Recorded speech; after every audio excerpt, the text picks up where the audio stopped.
Well, hello. Welcome to our third online session for Foundations of Statistics using R. And just as a reminder, we're just going over the R portion of the course. And we're going to be covering most of the content from sessions 5 and 6 that you've been working through on NYU classes. And so today what I'd like to do is talk a little bit about R Markdown and formatting our documents and our programs, and also how we can create those Markdown documents and include images and graphs so we can produce really solid and beautiful reports that showcase our analytics and our insights around the data that we're analyzing. So I wanted to just open it up quickly to see if there were any initial questions before we begin.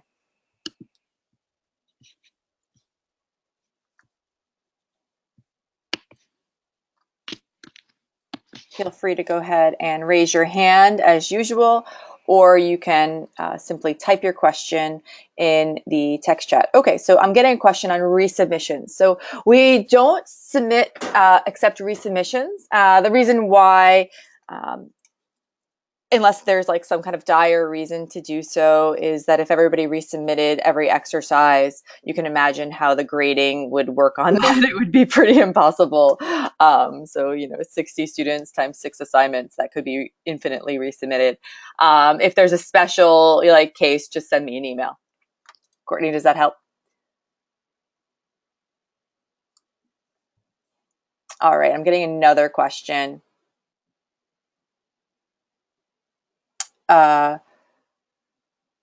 Sudipto is asking why we need to convert an uploaded file to a data frame. Doesn't the upload process convert the information in a table format, which is similar to a data frame? Well, the question, and we'll go through this with an example, but the question about do we need to convert to a data frame, what's the function that we use to read in our data? Somebody can just type that in the text chat.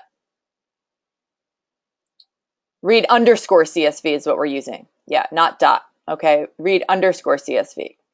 Okay, and so when we read that, that's okay, Kevin.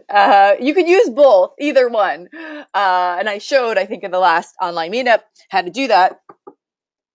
We prefer in contemporary R programming to use the read underscore CSV, which when we read that in, it is read in as a Tibble data frame. Okay, so we're all set at that point.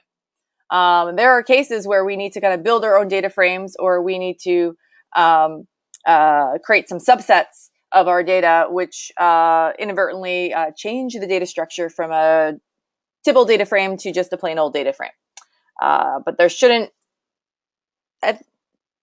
all data is going to be in a data frame, whether it's in a Tibble format or just a data.frame format. Okay, so I'm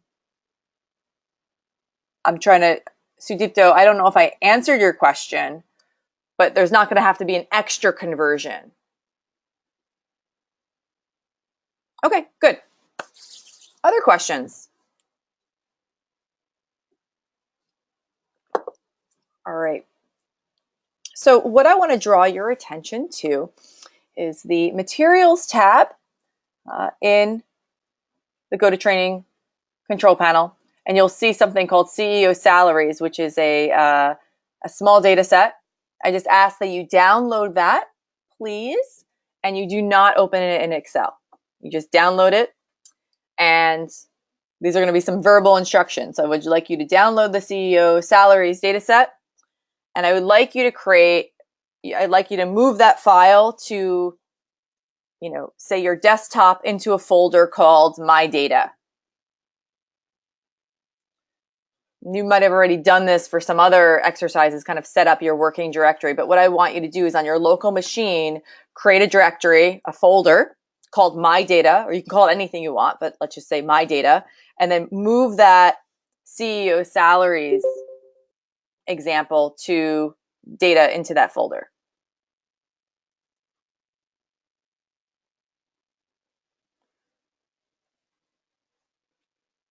Okay, then the next step, once you've done that, is to go ahead and open RStudio up, and I'll bring my screen up here.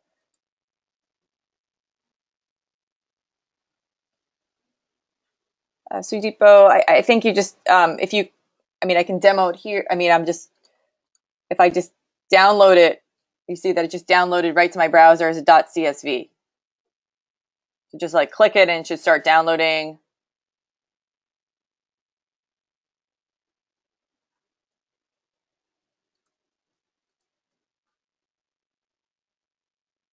Okay.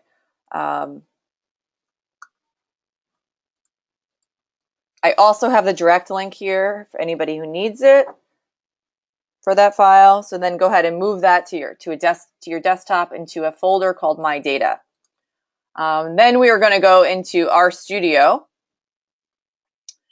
and we're going to begin by creating a Markdown document. Okay, and we're going to create a Markdown document by saying New File R Markdown.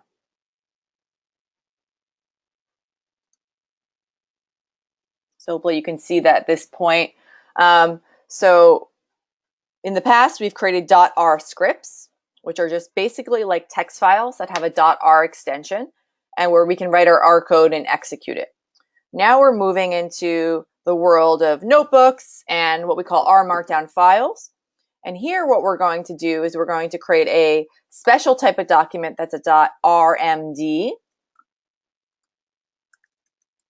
Okay, and that file type is a special file type that allows us to create documents in a certain Markdown syntax to include text in line along with visuals and our code and format our data pretty nicely and our presentations. So what I'd like you to do is, again, in RStudio, go to File, New Markdown.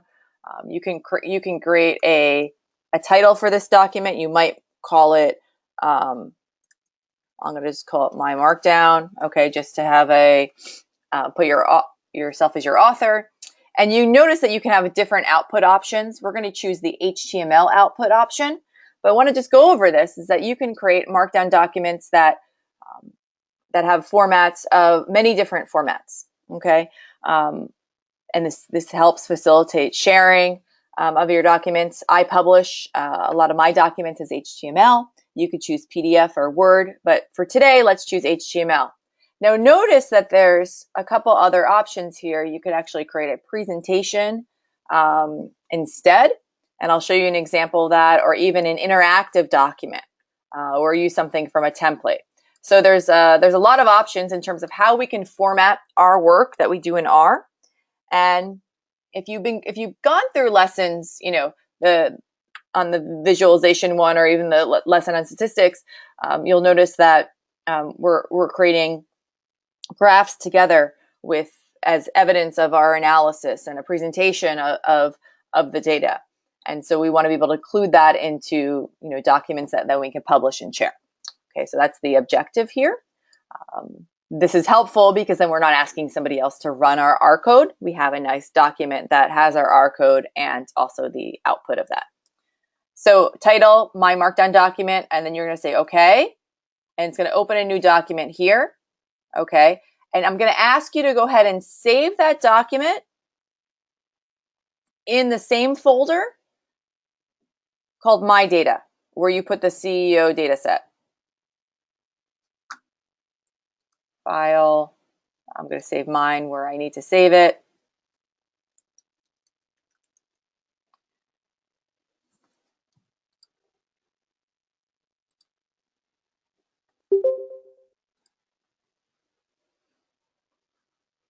And once you've done that, I'm going to ask that you go ahead and say, set your working directory. So I'm going to say session, set working directory, and then choose your directory. Make sure you choose that My Data folder. Again, I'm doing something a little different in terms of the names of my folders. Okay.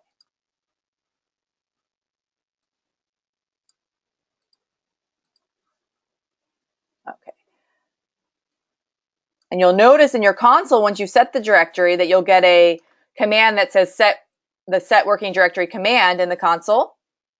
Is the name of the markdown file extension .rmd? Yes, capital.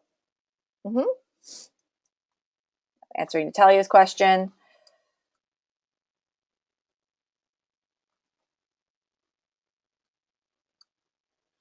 So at this point, you should have a sample markdown document. You should save it. Mine's called mymarkdown.rmd. Questions at this point before I go on?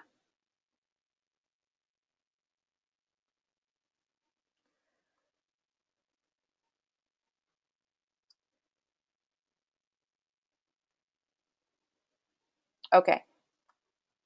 Good. I'm just looking to see if there's any questions. Wonderful. So now at this point, what I'd like you to do is press this button called knit. You press this button called knit, you're going to see it's going to launch a sample markdown document.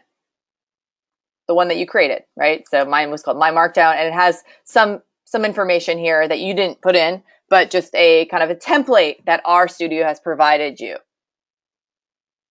And then it gives you some instruction on how to use Markdown.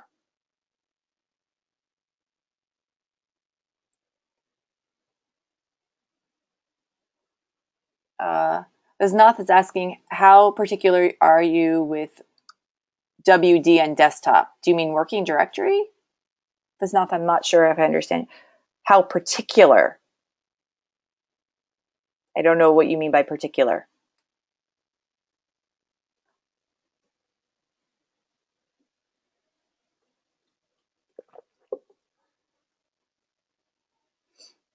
Oh, if it's not, you can have it anywhere you want as long as you know where it is.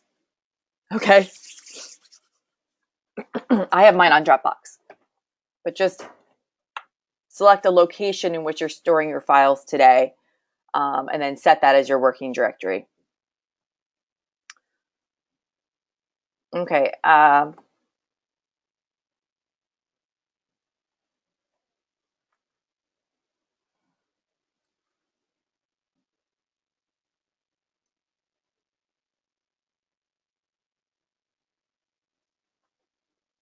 Okay. So I've been asked to go over the instructions again. So a few things here. If you don't see the knit here, button, you only see run, you want to make sure everything is expanded, okay, and that you have an R Markdown document open. If you don't see the knit here, you need to make sure that when you go to packages, and you can go here and see if you have a package called knitr.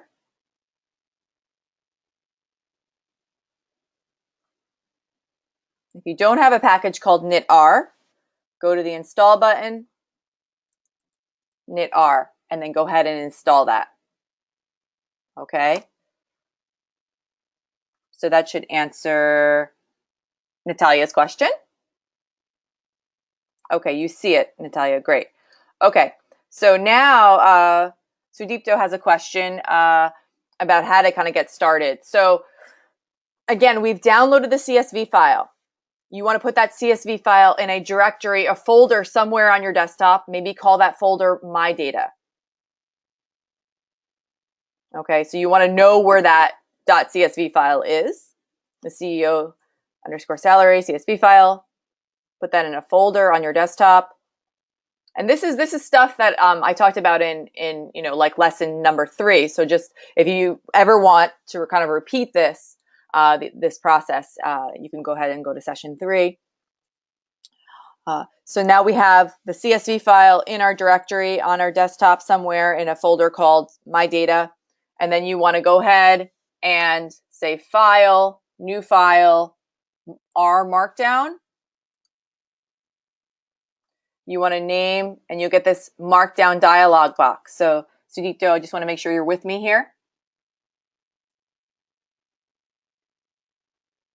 Great. And then you want to just name this something, right? Let's say you can name it My Markdown. I'm going to name mine too, since I already just created one. Wonderful. And choose the HTML as a default output option. You can just say OK. It will open an untitled document. You want to go ahead and say File, save as, and save it in the same folder where your CEO salary data is. You can name it anything you want. Save. Once you've done that, the next step is to set your working directory. So you go to Session, Set Working Directory, and then choose Directory. And the directory you're going to choose is going to be the one called, say, My Data, where you've stored your CEO data and you've stored your Markdown document you just created. Okay? Choose that directory, and then voila, you will see something in the console window here that actually sets the working directory for you, right? That's the command to do it. And I just showed you the graphical way to do it. Okay. Questions on that part? Okay. So I'm back to my Markdown document. Now what I'd like you to do is go ahead and knit that document. I just clicked on that little, literally it looks like a yarn with like a needle through it. And I clicked on this and it opened a nicely formatted document, right? Nicely formatted HTML page. It has some information here, the title of it, my name, the date, and it gives some information about R Markdown. Now this is all kind of a template. This is all like placeholder text and graphics for you, just to show you how to create a Markdown document. Okay? And this was, so you'll notice that we have nice header text, we have paragraph text, we can insert links, we can make things bold, right? We can include code, the input, and we can also include the output right here. We can also embed plots. So you can see here, this is an example of just a simple plot that's shown. And you notice that we don't see the code that generates this plot. So it says including plots. You can also embed plots, for example, and you just see the plot, but you don't see the code that generated it. And it's because when we go back to the Markdown document, not the HTML file that it generated, there's a parameter called echo equals false. And that prevented the code chunk from printing out. So you can just show output. You don't have to always show the input. Okay, questions on that part? And then we'll go over it more slowly, but I just want you to see what the objective here is. So when we analyze a data set, we want to create it as a Markdown document and go through the series of steps that one has to go through to interrogate that data, to format the data, and analyze it and present, hopefully some insights around that.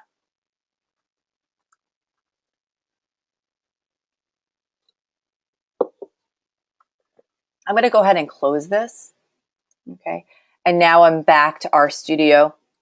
Make my window bigger so you can kind of just see my Markdown document.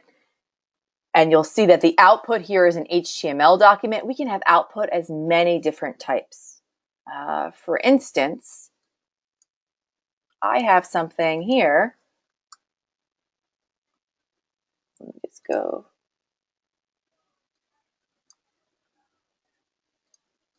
If I go to this one, you notice that this output says iOS slide presentation. So let me just show you what happens when I knit this. This is a different document, but I just want you to see what we mean by output. We can output in many different formats using Markdown. So I'm going to knit this just so you can see the process. And these are the slides and I'm going to open this in a browser. These are the slides that we're actually going to go through today, right? So just to give you a preview, this is all generated from R Markdown. I have some and present it as a slide, and then I can show code, the input, and I can also show the output, the input, the output. I can include a nice header for a slide. You can see that I'm also including here code and then the output of that code. So it's pretty amazing the flexibility that you can have in terms of the output format of any of your R Markdown. You'll even note that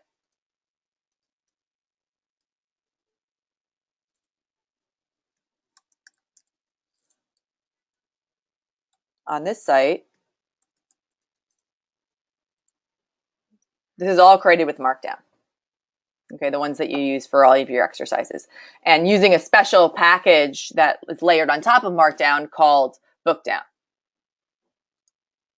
to allow it to kind of create this nice navigation. But you can see that I'm using just headers here, embedding images, and then also being able to embed plots right in line and with that code. So this is where we're trying to get to in terms of being able to format nice documents that then can be, you'll notice you can even get a PDF of this, right? So the flexibility, so you can get a whole PDF of all the information from this site that I've created with it formatting in text. So great for like any kind of code documentation and the like, obviously. Let's go back to your work, which is on my Markdown document. So I just wanted to show that the output can be of many things. Today we'll be just doing HTML. And as a default, we just want to, we keep the default line code chunk here, lines 8 through 10. This word setup can be any word you want. You can call it pumpkins. Okay, this is just a name for the code chunk. A code chunk is denoted by 3 backticks, an opening and closing curly brace, and the letter R here. Everything else can be removed if you wanted to. However, these are important parameters for what's called our R code chunk. So here, I can type in regular text. Anytime you see this kind of gray area, this is a code chunk. This is where I type in R. Okay? So one other, usually in every R Markdown, you'll have something that says, so by default, all the code chunks will be set to print out, is what this is saying. Okay? In our entire Markdown document, it's kind of like setting a global parameter for it. And then this up here basically says, when this document is knitted, do not include this chunk in the output. Don't print this out as the HTML. Make sense? And you notice when we ran this, we didn't see this code printed out. Okay. When we do headers in our Markdown, we use a double pound. Okay, for the really large ones. Okay. And you'll notice that this was really large when we knitted this. And here's some of the text. Anytime we want to make something bold, we can put 2 asterisks on either side of the word. When we want to include a piece of R code, we use the R chunk, like I mentioned before. So I'm just going to repeat this. So on line 17, I'm going to do the same thing that I have on line 20, just to show you how you start. So you can do it 2 ways. You can press the back tick button on your keyboard, which is right below the escape. Okay, it's not a quote. It's not a single quote. It's called a back tick. Okay, and then you use the open and closing curly braces. You can type in R, and I'll call this print summary. Okay, and then you can close it with 1, 2, 3 backticks. Notice how now I have a set of controls here for my R chunk. And then I'm going to say summary cars. Now cars is just a data set that's available through R that you can, it's just good to have like, some data that's available in there. You've been working with one, I think, called attitude, right? Before. So we can just put attitude in here just for something different. And then you can press the run button right here. And you'll get your summary stats for that. Okay? And this is where you can start, coding and seeing the input and output at the same time. And then when I knit this, the output is summary attitude right here, right? Input, output. If I just wanted to see the output, I can go ahead and set the echo equal false, like I was saying here. So we can just do that just so you can kind of practice doing that, comma, echo equals false. Run that. It's not going to change what you see in terms of input, output in your Markdown document in RStudio, but when you knit it, you'll certainly see that, right? So now I just see the summary stats for attitude. I don't see the code that generated this. Questions?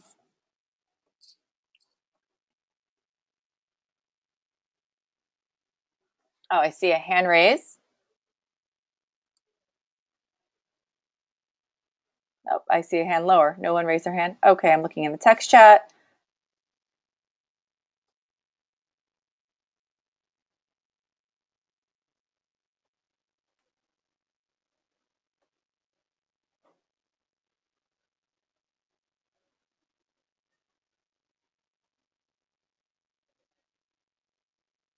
Can you import R code from an R script? Okay, lots of questions here. How do we show the input and not the output?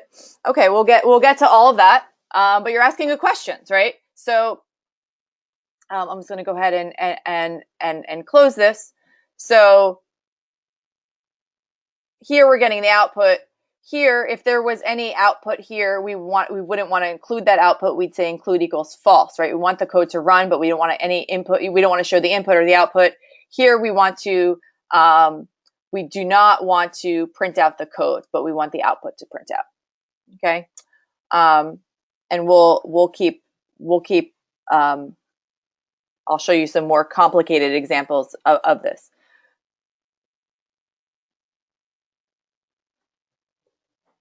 And can I import R code from an R script? I mean, you might just want to include it as a chunk. I don't know, but I would have to kind of see that circumstance. I can't think of a reason why I ever imported R code from an R script. Oh, Borja, yeah. So Borja has another question. She's saying, which I haven't demonstrated this yet. So Borja, let me get to your question first. So anytime I want to include an R chunk, so I'm going to set this to true. You could even just literally set this to true. I can also, let's say I want to include an R chunk on line 22. I can say insert R. Okay, so I don't have to just type in all of this by hand. I can actually just say insert R chunk. Okay, and you can give your R chunk a name, and when you give it a name, my name, you'll see down here that now you have like a nice navigation. Okay, setup, summary, my name, cars, pressure. These are all things that indicate what I'm doing. If you, depending on your, if you have Python installed and you can actually also say insert different types of chunks, SQL, you can do Python. Okay, and that's something that I'll show in class as well.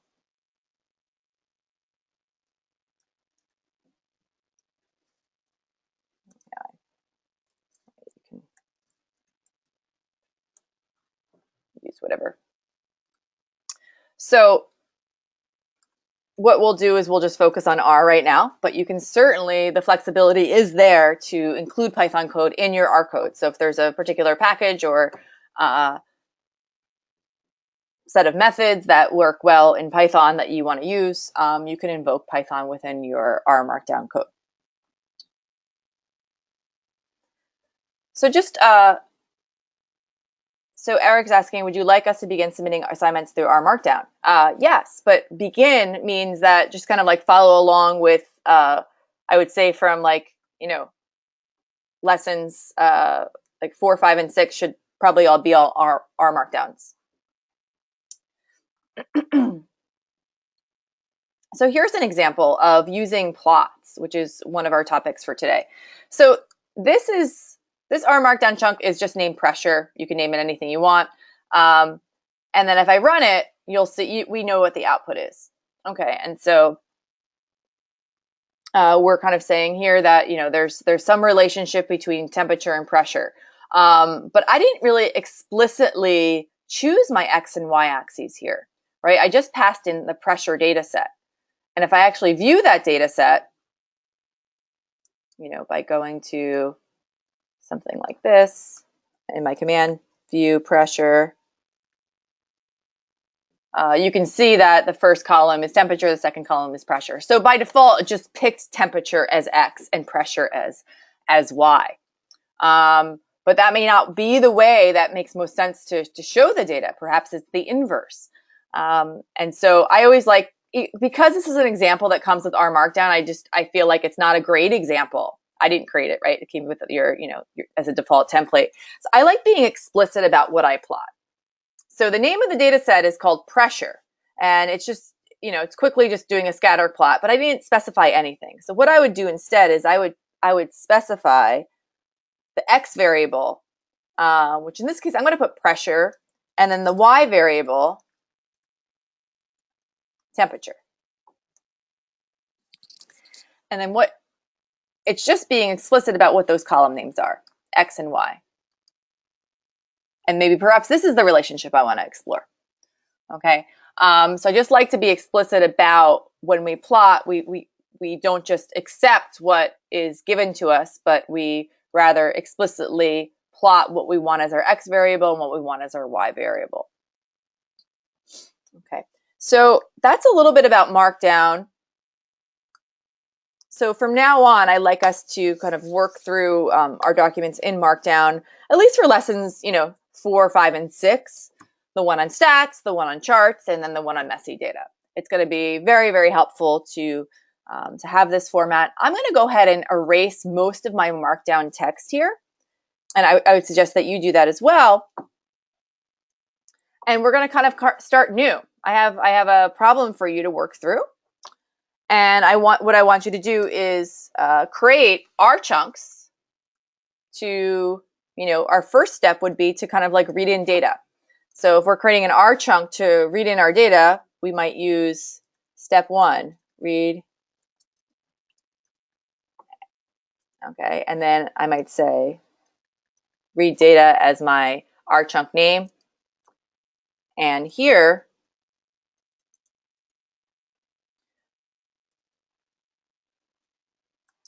you have a lot of different R options here.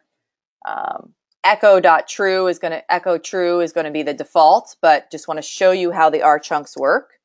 You have a lot of other options. You can decide how big you want your figure size, figure align, figure height. Lots of information here.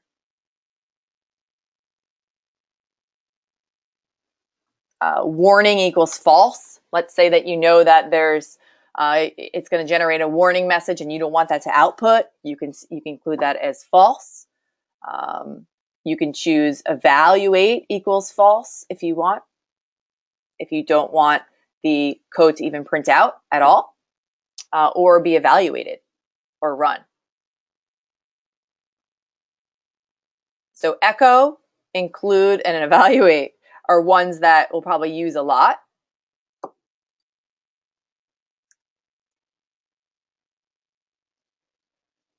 I'm going to say warning equals false. Now, when you have echo true set here in your Markdown document, you don't have to say it again here. It's redundant. But I'm just showing you some of the different parameters that we want. Another one would be include equals true. Again, that's going to be as a default, but I'm showing you explicitly some of the different parameters that you can set for your R Markdown chunk. Okay. I tell you, I am in the same Markdown document. I just erased everything but the first, except from lines 11 on, because I want us to just work through not the template one, but create our own. You could always get the template back by just creating a new Markdown document, and you have your whole template that you had before. So, all right. And so what is the first thing that we want to do? Well, we're going to be working with our CEO data set. So we want to read in that data. Okay. So how would I read in my CEO data set? What would I type in here? Oh, thank you, Kevin. Borja, thank you. This is good. So I'm just going to copy and paste what somebody wrote here. So that's almost right. What are we missing? We're missing Library what? Readr. Make sure that that's here. And I might just call this, I'm just going to call this CEO salaries. This will only work if what? If CEO salaries is in my working directory, where my markdown document lives. Right? Which is something, which is like good just to double check here. Session, set working directory, choose your working directory. If you haven't, I know many of you have done this before.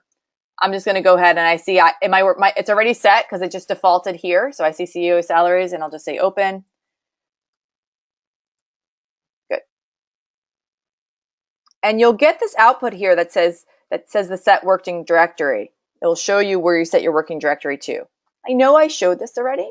I'm showing it one more time because I want to include that above line 14. Anytime I open this file, I want to make sure it just sets my working directory. It knows where to find everything else.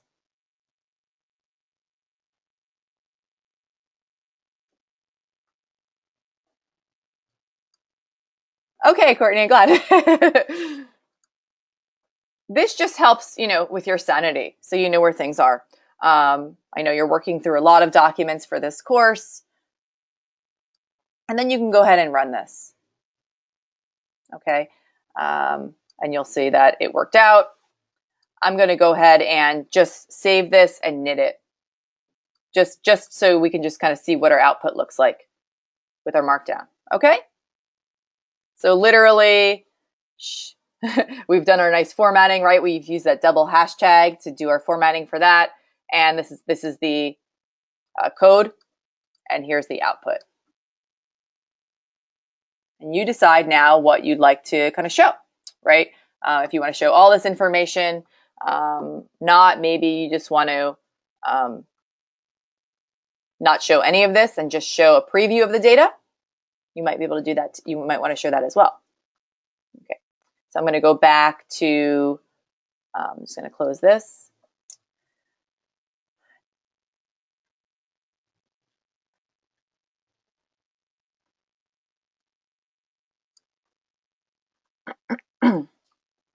So I'm just going to ask everybody to kind of get to this point, and then we're going to pause and we're going to talk about visualizing our data. And I have I think I gave you a preview, a little guidance I'm going to provide you on how we can kind of visualize our data. So I'm going to go ahead and open up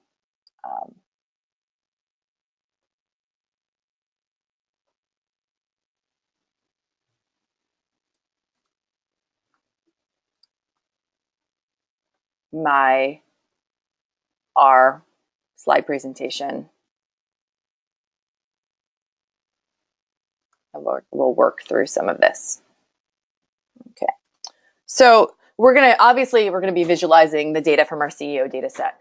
And so what I'm going to do is I'm going to just go through some details around visualizing data, and I'm going to ask you to code a little bit. So you're going to be adding more code chunks in your R Markdown document, okay? And I'll show you what those are, but just from on the screen here rather than in my Markdown document. So we've, in our past session, past online meetup, we've worked through computing, measures essential tendency, and sometimes we may want to actually visually show these, right? The distribution of our data, be able to see what the max values are, min, any outliers, median values.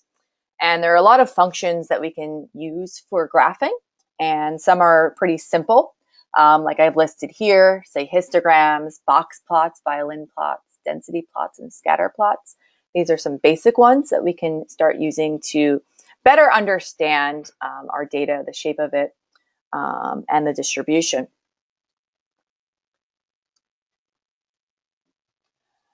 And these graph types are available to us with a set of built-in functions coming from a package called Graphics. And the Graphics package is one that you have already installed, so you don't have to worry about installing it.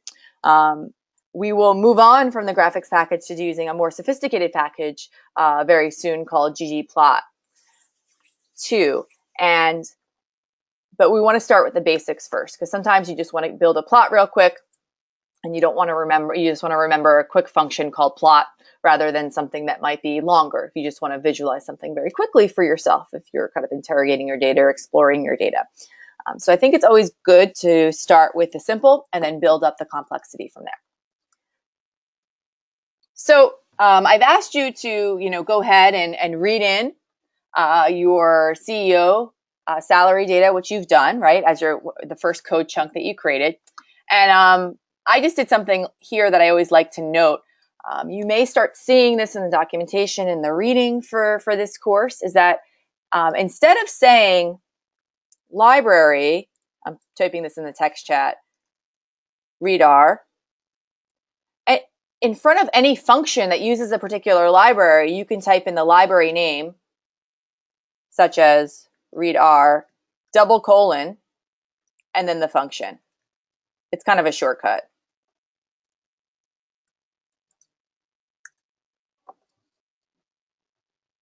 So just so you know how to interpret that, okay? Either way is fine. Both work. There's not one that's more right than the other.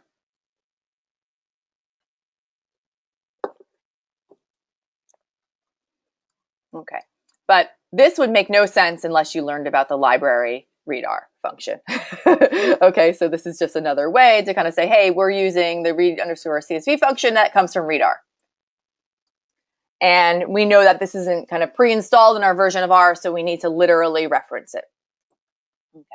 And then I'm just using the head function just to kind of take a preview of the data. You can go ahead and do that if you want in your code in another R chunk to preview it. It'd be good to kind of see what you have. So now you know what the variables are named, you know what data types they are, and you have a little preview of actually the data. And you're kind of noticing that like age is 53 and salary is 145. Let's assume this is in thousands of dollars, right? We're looking at salaries of, mid-level CEOs. So we're going to begin by drawing a histogram of the salaries for every CEO. And we're going to use a function called hist. And we're going to pass in X, which is going to be the data that we want to graph. So in this case, if we want to draw a histogram of the salaries for CEOs, what would be the code to do that based on what we just discussed?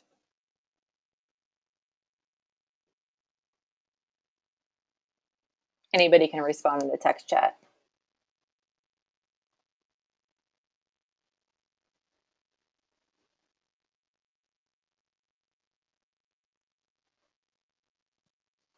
Yeah, Borja has given us a response, which is perfect, right? So we want to pass in the column called salary from our CEO Tibble data frame into the hist function.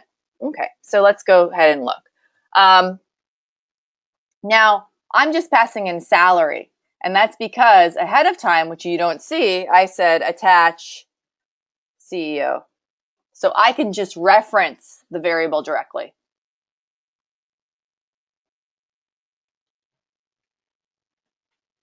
You could certainly say hist and then say CEO $salary. Okay, if you haven't used the attach function. But these are some principles that were taught in the earlier lessons. And so I just want to make sure that it's not misleading when we start looking at it now if you haven't gone through it, if you don't remember, or it's a good review, I think. And I'm not only, and I could just pass in this, like, just salary and then close paren. All of this is extra, all right? And you can see that it's descriptive.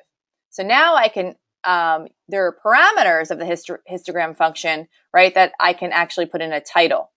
And that parameter is called main. Main equals, and in double quotes, because I'm passing in a string or a character, set of characters, and that I'm able to write a title here. Very helpful to write titles. And then I have an XLab, salary bins in USD. And I should probably say in USD thousands of dollars, right? It's not quite. So I'm going to make sure you put that in.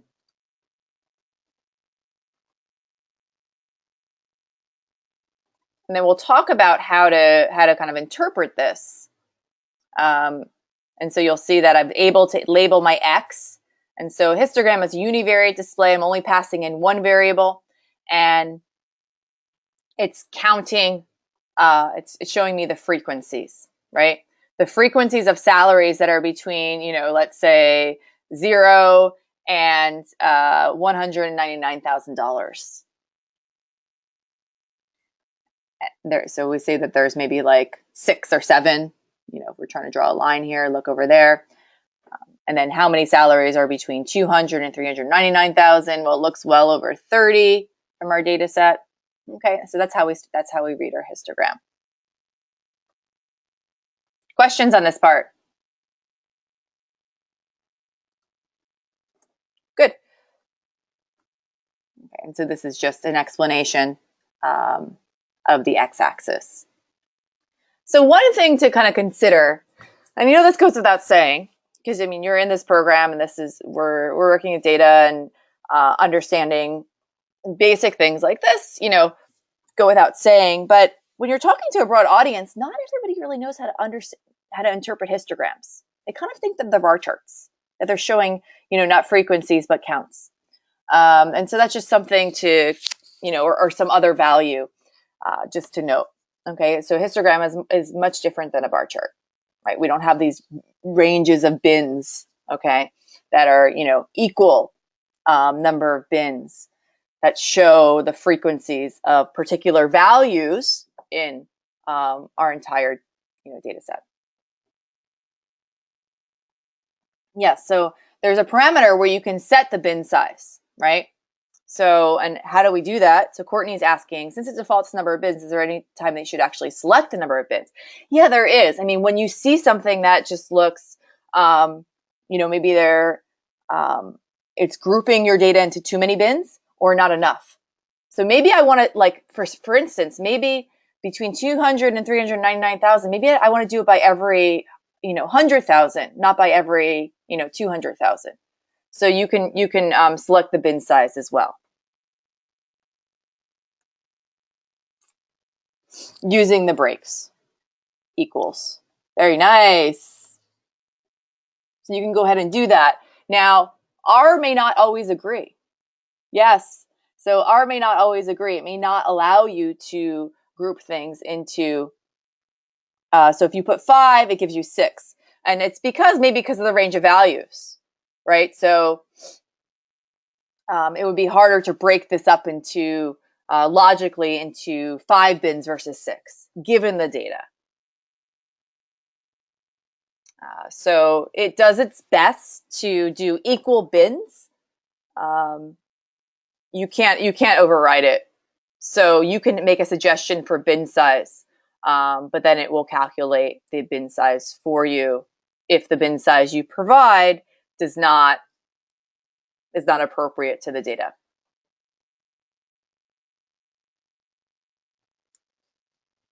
You have some flexibility.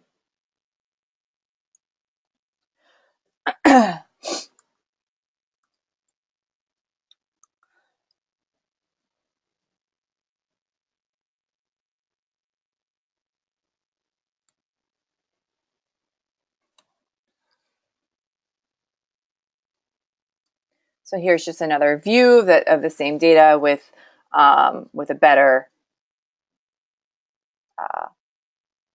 x-axis title. So why don't you go ahead and try creating one for age, and then you can cut and paste your code into the chat and what you came up with. You play with bin size using the breaks parameter for the histogram.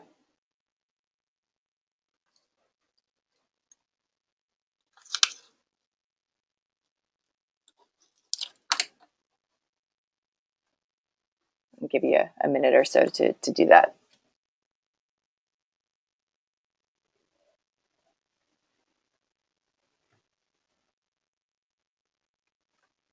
And what I'll do is I'm just going to go back a few slides and give you this code. I'll paste in the text chat just in case you want to start with this. But again, we're doing the age parameter.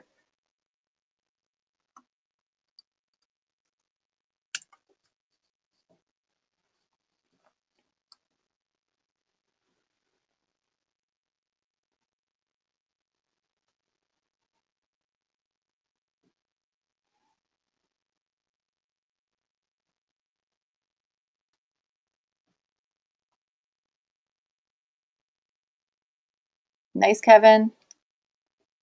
I like that you're also sharing your R chunk, your full R chunk. That's wonderful to see that.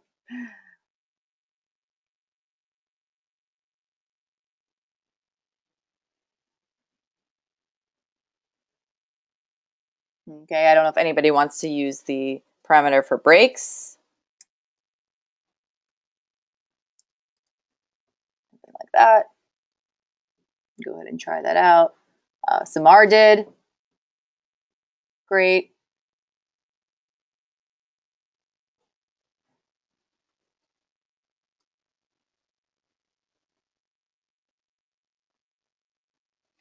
And so I like to, I mean, obviously you can just simply just use his function and pass in one variable and that's it.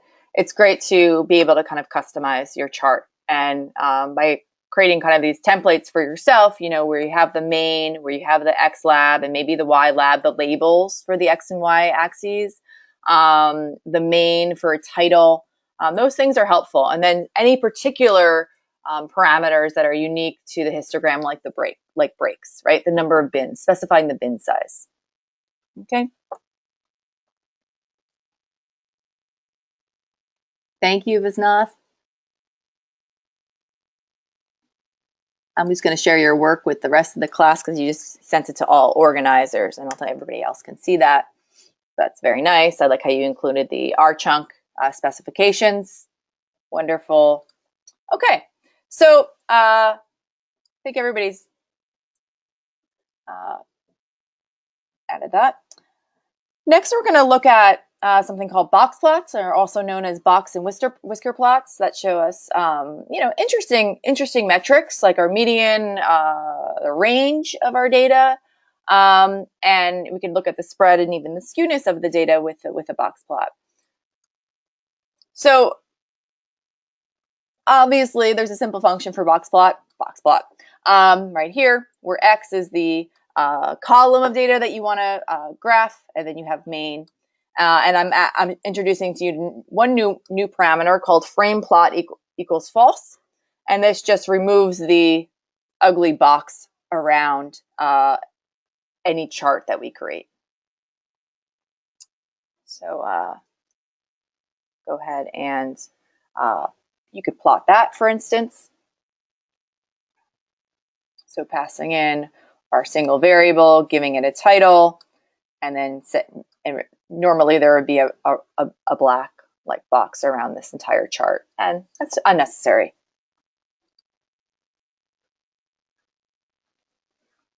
You could learn more about the box plot function. You can even change the orientation. So if you don't want it to be vertical, you could make it horizontal. And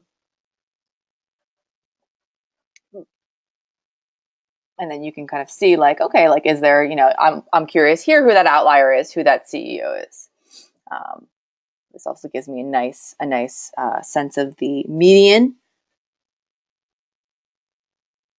the middle value of our data. And once you've done that, go ahead and use and do one for age as well. So do one for salary and do for an age, and perhaps you can share it.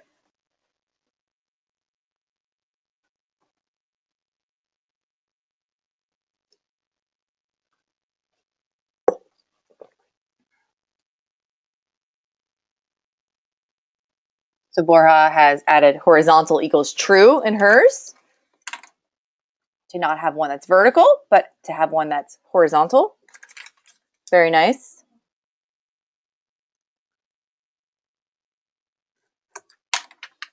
This is why we share, right? So everyone can see different approaches to this. Oops, box plot. Oh, I see, Eric. I didn't read the first text. Nice.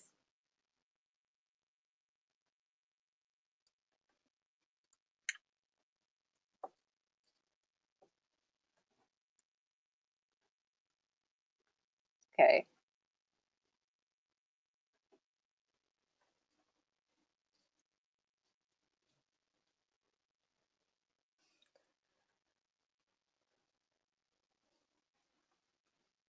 So we can kind of move on to just the third type of simple plot we can create is a scatter plot. So if we want to look at the relationship, say, between age and salary, we can use a simple function called plot, which we've explored before when we were looking at that pressure data set that came preloaded in R, to build a scatter plot.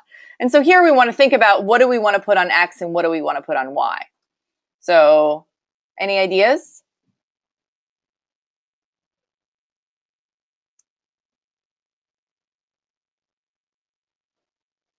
What do we want to plot on the X-axis and what do we want to plot on the Y-axis?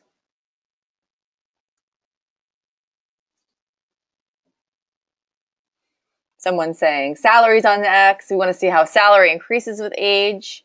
Someone's saying age on Y. Some people are saying age on X and salary on Y.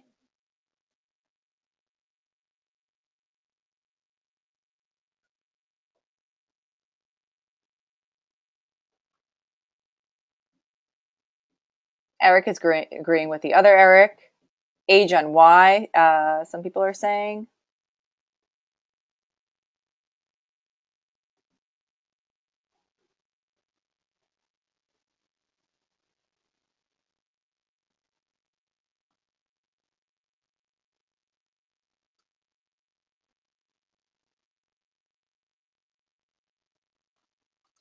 So it's good to have it as, so if you want to say something like the salary increase with age, we would probably put age on our X-axis and then salary on our Y-axis.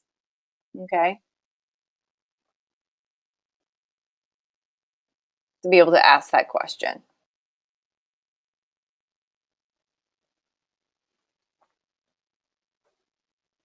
What's the interpretation of this?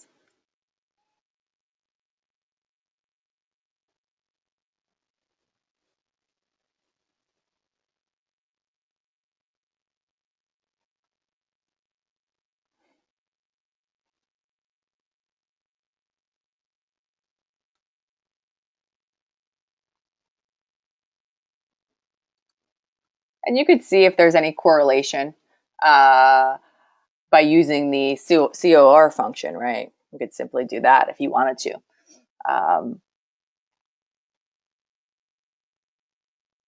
It doesn't look like there is, right? Visually, we can kind of already see,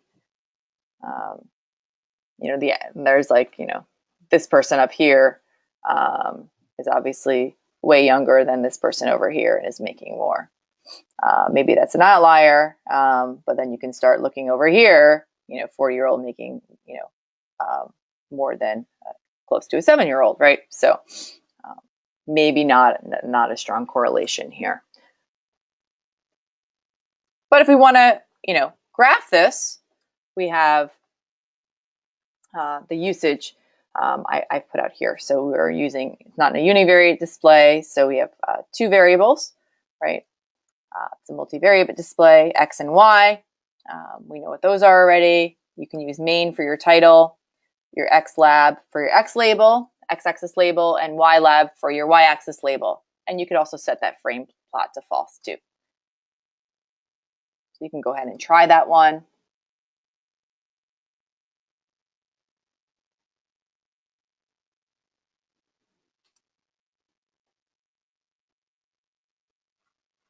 AJ, I see what you're saying. You say we could also derive that most CU salaries are below 400K. Yeah, we saw that a little bit in the histogram, right? But not that part independent of age. Yes. Good. So hopefully you had a chance to do this. I'll go ahead and cut and paste this code here so you have it. But if you've done a plot, definitely share it.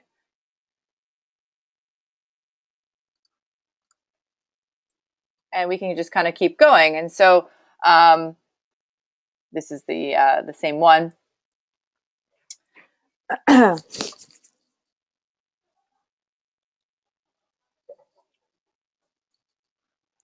So we also have an opportunity to do some more sophisticated graphing as well, which I want us to get to today with the ggplot package.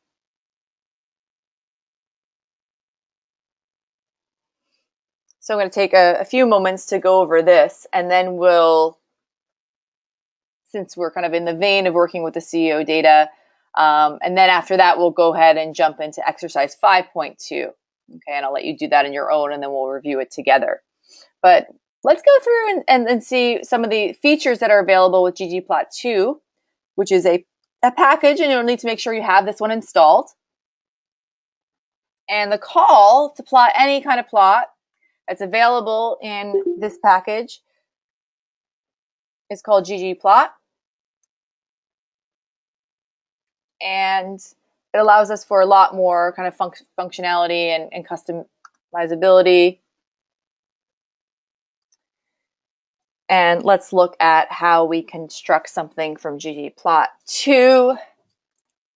The basic structure for this type of plotting, right? So you've just learned some basic functions that come from the graphics package, right? Box plot, plain old plot, and hist. So now this is a different structure. So we use the same ggplot call here. We pass in the name of our data set. So here we type in CEO. And then we have something called AES, which is the aesthetics. That means basically, what are you mapping? And here you'd pass in your X variable. If there's just one, you just pass it in here. If there's a Y variable as well, you would pass that in as a second parameter in order. And then, so you see that's an opening and closing paren for the aesthetics. And then so you close all of that out as ggplot as one function. And then you add on different other functions to specify that I want the chart type to be, in this case, we replace the word chart type with violin or with histogram or with another chart type that we want to map. Make sense so far?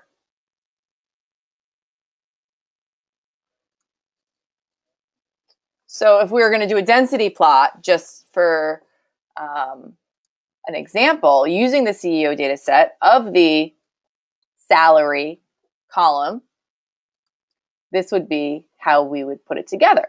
So we'd say plus geom, and instead of saying chart type, we're going to type in density for the density plot. And then we could even add some aesthetic elements, like a color fill. You can type in red here. You can type in, you don't need to put in X equals. I'm doing that just to be literal, Courtney, but you can, or you don't have, but you don't have to.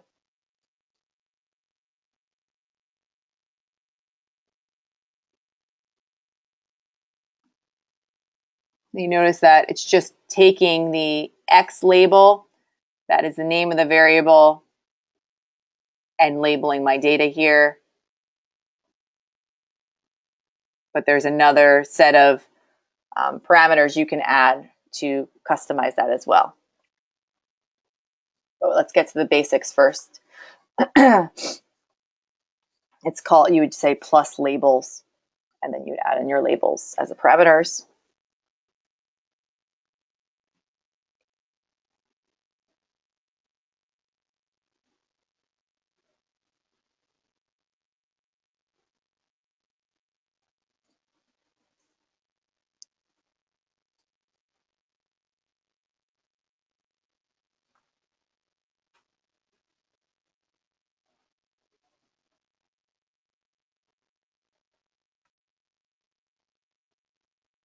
Eric, I'm not sure what your message is. I'm thinking maybe your first row of data might be column names or something by accident.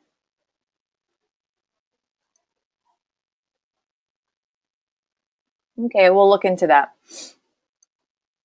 To do a histogram, you'd use the same function, except that you would add on geom histogram. It's not hist, it's geom underscore histogram. And here you can set your bin width. So somebody might have wanted before, bin width is a little bit different than breaks. So now I'm saying bin width is 100. So now I'm separating out salaries by $100,000.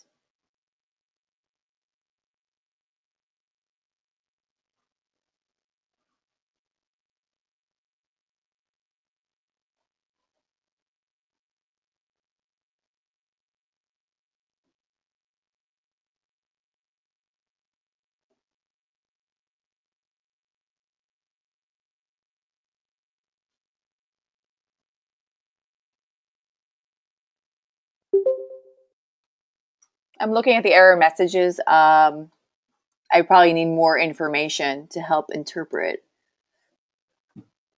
It looks like, maybe X is not a number. Maybe that's the wrong variable name.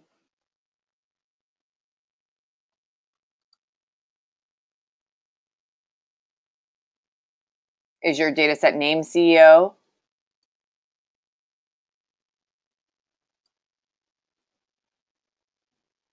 And so this is not the code. It's not plus geom density like that. So let's look again. Geom underscore density with an open close paren. So here's the code.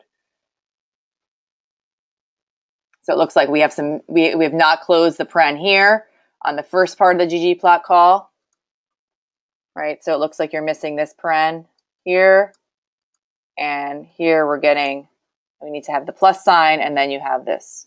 So just some things to check.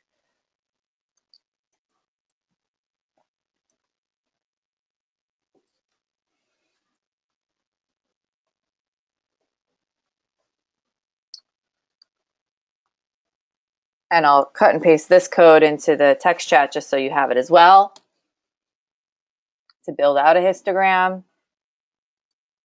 with a little bit more customization. So I have a fill.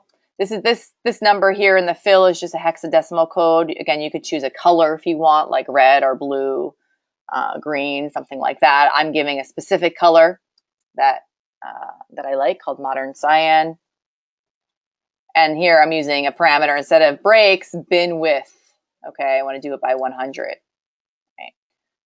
For every $100,000 in salary, and that looks, quite different and a little bit more specific, right?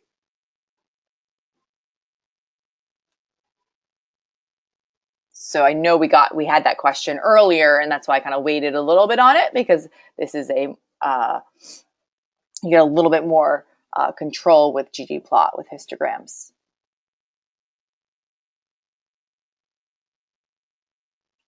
And you could see that just the output looks better. And here we might want to change some of our bin widths, right? So I didn't specify bin width, because excuse me, I'm not looking at histogram. I'm looking at a bar chart. So if you use the geom bar, and I'm passing in, and I want to know, how many people are in their 50s. You can kind of see the groupings here.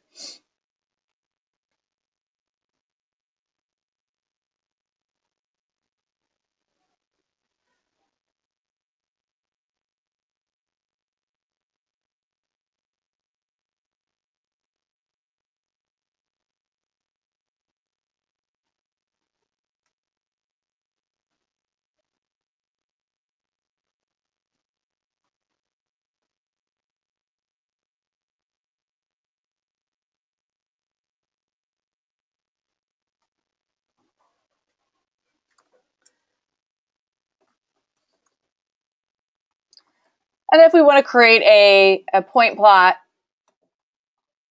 just so you have a sense of how to create all these different ones, we use the geom underscore point, and then we can show age and salary again with the scatter.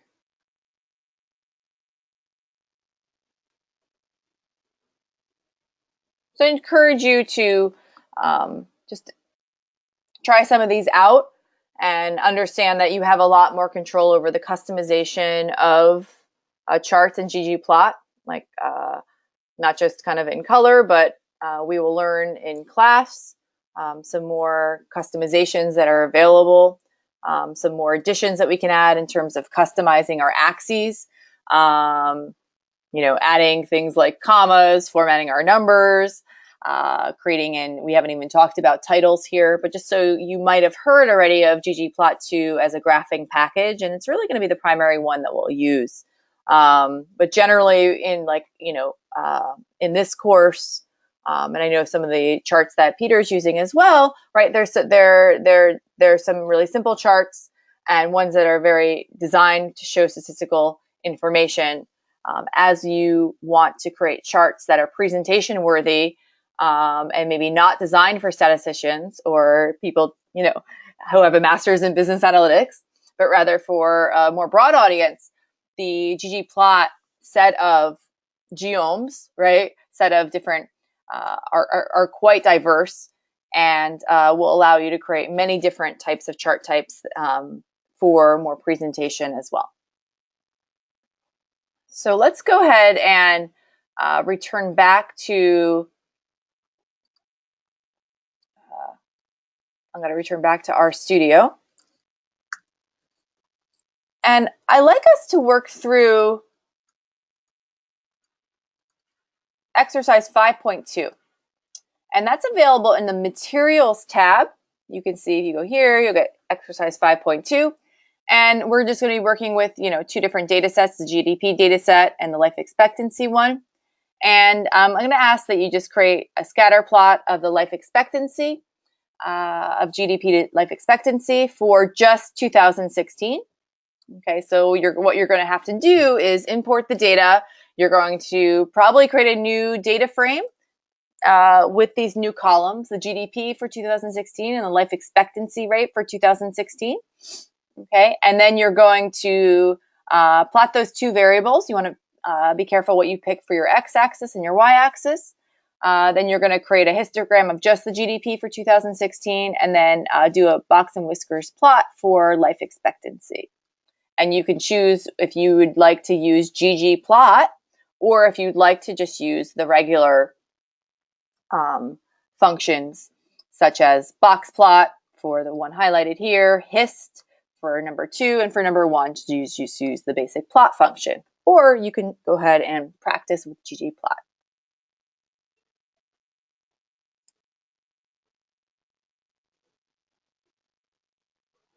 Yeah, Eric, I suspect it's moving the column headers as well. I see, and I think I mentioned that earlier, that it looks like remove one rows containing non-finite values, and I'm thinking that's probably the first row that's just read in.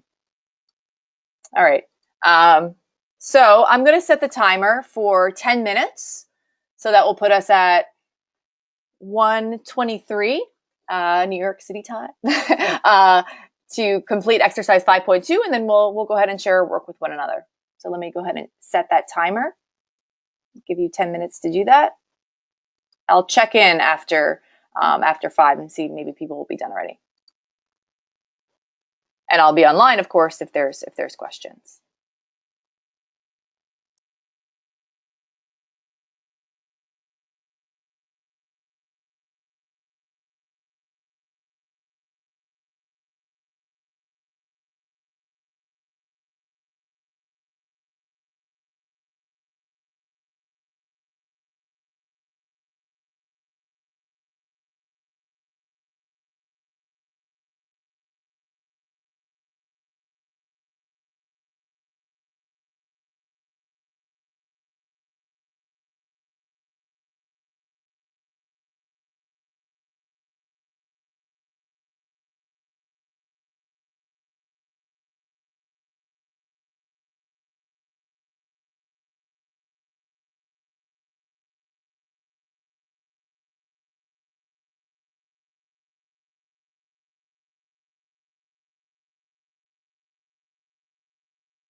Just want to do a quick check-in.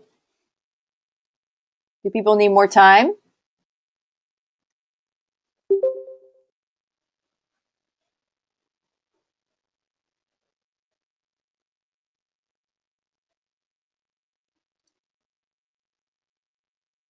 Okay, well, I've set the timer for 10 minutes and you have about 2 minutes left.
Okay, so I wanted to see how everyone did, just creating some of the basic plots for exercise 5.2. So we started by simply, importing your data, right? Using, if you're in your Markdown document, you did step 1, import your data. Using the readr library, you imported gdp.csv. So you needed to make sure that, you put everything in your right working directories. That was one of the things here. We use the read_csv function, assign that to a variable called gdp. Do the same for life expectancy, right? Questions about that? Oh, you can hear me now? Okay, works now. All right, good. And then I'll just go through this quickly because we only have like 4 minutes remaining. But the next step is to, you could format your data if you wanted to kind of format in millions of dollars, or, you could use a larger number like this. In the past, we've used like trillions. This is going to be something that you'll kind of play around with in terms of when you're working with really large numbers. A lot of times we use a log scale for this. So you could simply, the idea was to kind of extract country name from GDP and then also extract the the GDP for 2016, and you could format that data, reassign it to GDP 2016, and then also take the life expectancy from for 2016. And of course, like, this data is formatted in such a way that the countries and everything line up. Okay, because we're working in a perfect world right now called the classroom, but those things do line up for you. And then thirdly, you're going to create a new data frame that brings in these new variables that you created called GDP underscore LE. And you can go ahead and you can build your scatter plot, which is the first question, where you use, maybe the plot function here, passing in the GDP for 2016 and the life expectancy on the x-axis to see if there's any relationship, right, between GDP and life expectancy.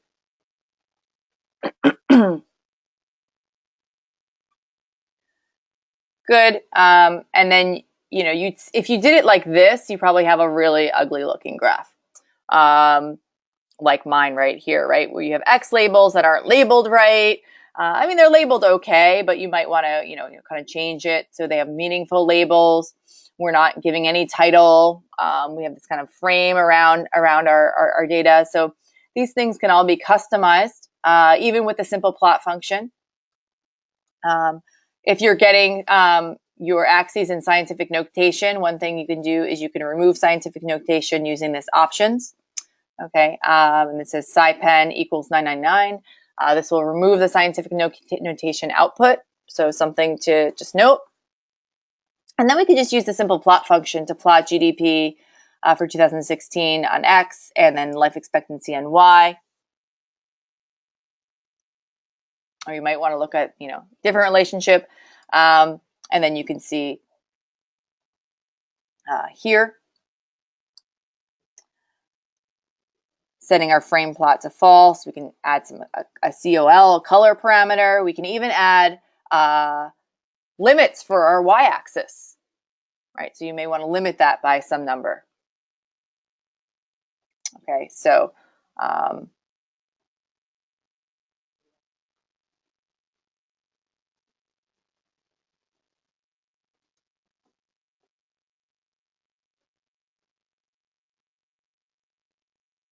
you could also do a histogram in the same way, right? So we're using the hist function, and we have our GDP in millions USD, and we can change the color to dark magenta, and then we could even add in our breaks.